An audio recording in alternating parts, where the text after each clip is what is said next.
Imagine you and a friend are strolling through an art exhibit and a striking painting catches your eye.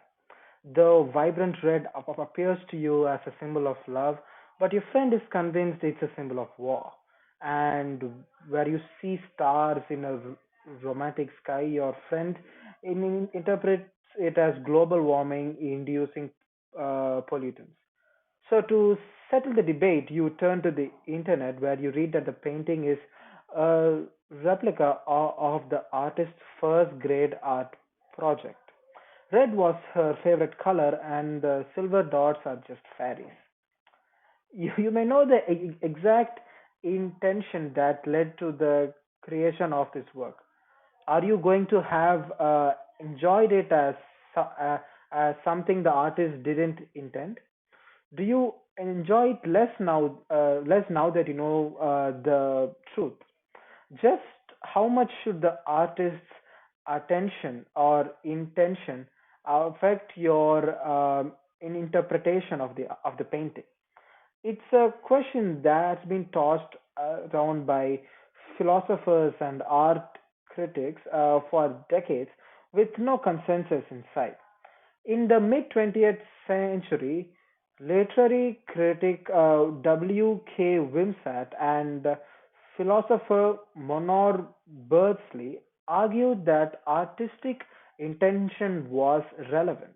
They called this the international fallacy, the belief that valuing an artist's intentions was misguided. Their argument was twofold.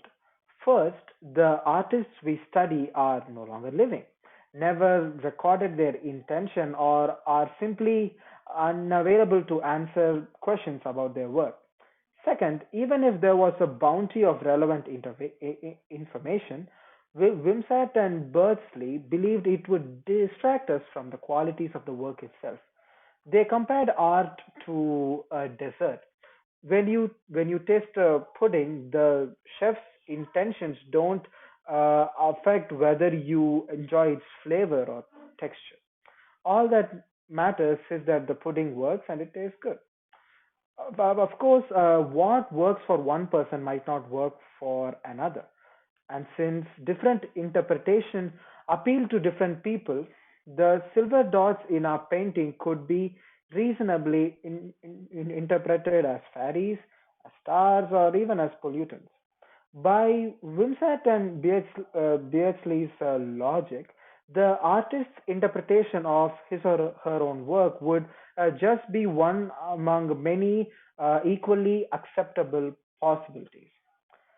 If you find this problematic, you might be more in line with Steve Knapp and Walter Ben Michaels' uh, view.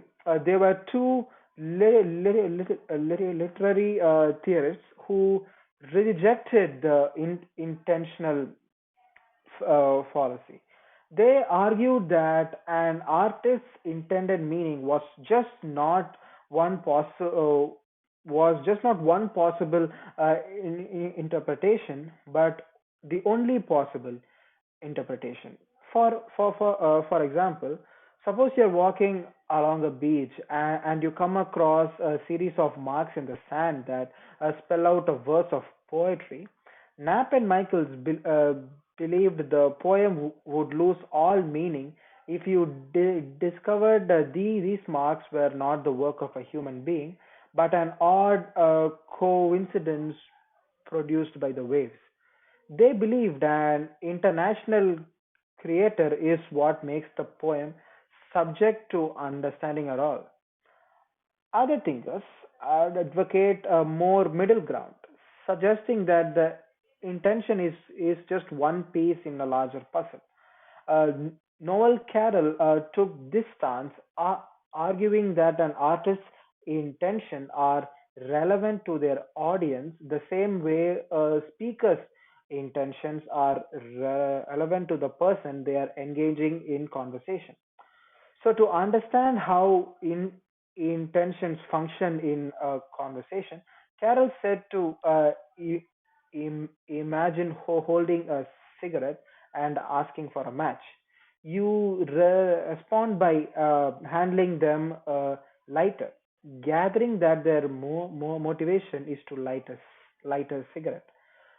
The words they use to ask the question are important, but the intention behind that question dictate your understanding and ultimately your response. So, which end of the spectrum do you lean towards? Do you like Wimsat and Berkeley? Believe that when it comes to art, the proof should be in the pudding, or do you think that an artist's plans and more motivation for their work affects its meaning?